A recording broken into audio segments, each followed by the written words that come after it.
Now, a new documentary seeks to explore why so many in the black community don't swim. Producer Accura says there is inherent aquaphobia amongst many black people that goes unrecognised. They can't swim or they don't want to go to the pool. They can swim, but they just don't want to. You know, when you're black and you're in a situation with mostly white people, you already know all the ways that you're different. Maybe we need like the equivalent of the Usain Bolt or the track in the pool. Do you know what I mean? We need one guy just to pop up out of nowhere and just start slapping gold medals. Well, that's sort of the producer of Blacks Can't Swim. Accura, good to see you this morning. And I know you are also the co-founder of the Black Swimming Association, so it's highlighting an issue and moving it forward at the same time. I think looking at the figures, is it 95% of black adults, according to Swim England, cannot swim? That's astounding. Yes, 95% of black adults in England and 80% of black children in England do not swim. We don't know whether what percentage of them can or can't swim, but we know that they do not swim. Why do you think this is? Why do you think there is this blackophobia, as you call it?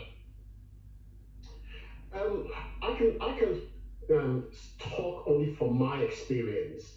The film speaks from the experience of other people as well. But from my experience, swimming was never a priority when I was growing up. My mother couldn't swim and my father couldn't swim either. So it was never a priority, so we never did it. And as I grew older, it became something that it never even featured in my lifestyle. So if anybody ever asked me if I could swim, I just, said, oh, of course not, I can't swim, I'm black. Because at that time, I started hearing about the stereotypes and the stigmas and the myths. And it's easier to just hide behind them. So I just didn't. I mean, when we were talking about this as the production team last night, and it just struck me that, so you look at sort of Olympic swimming, all the big swimming competitions and everything, and you just don't really see any black competitors. And I just hadn't noticed. I mean, it completely passed me by. And as soon as you point it out, it's really apparent. It's a really strange phenomenon. How do we then start to address it?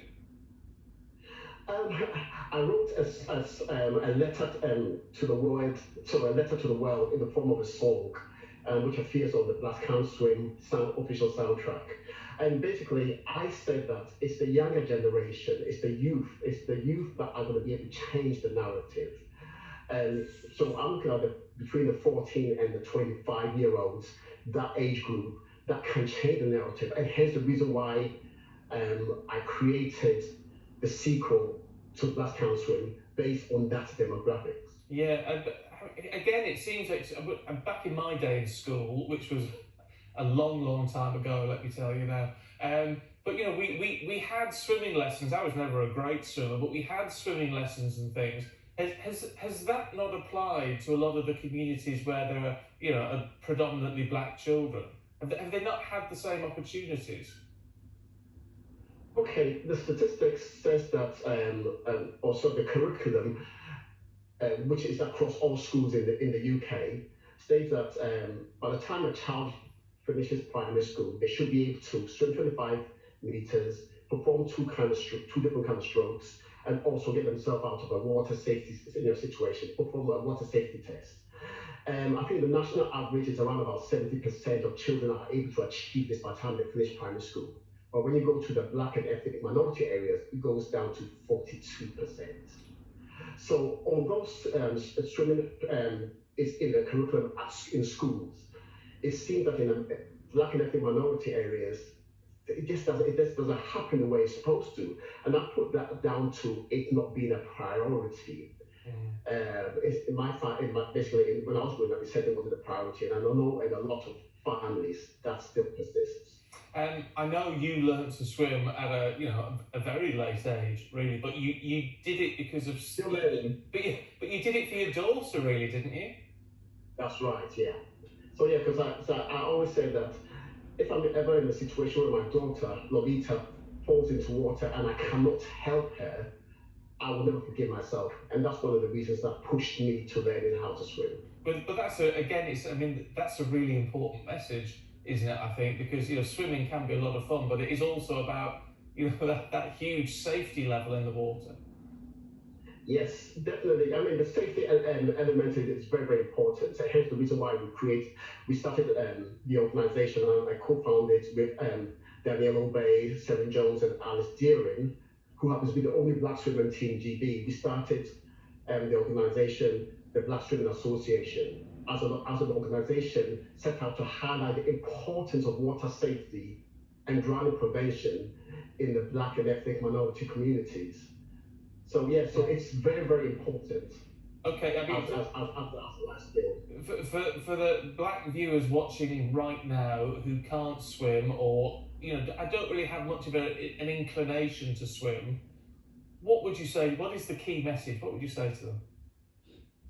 It's like as we've been saying, it's a life skill. I mean, you can save yourself, you can save someone's life out of it, but also there's the health benefits, there's the mental health benefits out of it, there's the physical health benefits, and another thing I've been pushing for is that we should only be talking about swimming as a life skill, because clearly that hasn't worked. Because if it would have worked, 95% of us will be swimming. But also the fun element of it. Make it fun, and it will work. Well, look, it is really good to talk to you. I think it's since my dad learned to swim at a very old age, and I think it's always inspirational to talk to late learners on that. Really good to talk to you, Ed. Thank you. And the film is coming out on the 10th of May on all digital platforms. Beautifully done, Ed. Thanks very much indeed. Thank you very much. Well, still to come, this